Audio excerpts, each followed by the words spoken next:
Hello everyone, welcome back to the channel. In this video we'll quickly dive into these AI productivity tools, which is Anytype and Obsidian. So let's quickly dive into it. Anytype is a privacy first, local first workspace built around objects rather than files.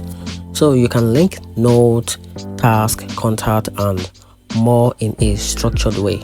It uses peer-to-peer encrypted synchronization, meaning your data stays yours and it works offline by default. Its strength includes a strong data oversight and a clear interface with deep customization through its object system. On the flip side, it has a pretty steep learning curve and limited collaboration features and less matured mobile apps.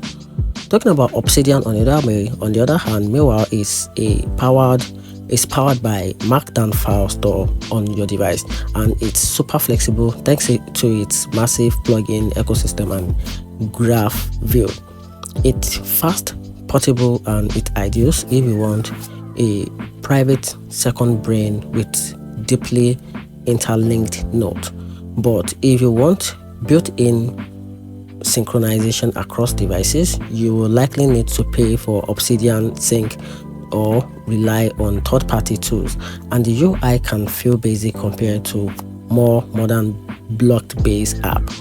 So in my opinion, you can go with Anytype if data privacy, structure and offline first workflow are your top priority, or go with Obsidian if you want a powerful plugin rich knowledge base with full control over your node. And that's it. Hope you find the video helpful. If you do, turn on the notification button and subscribe for more review.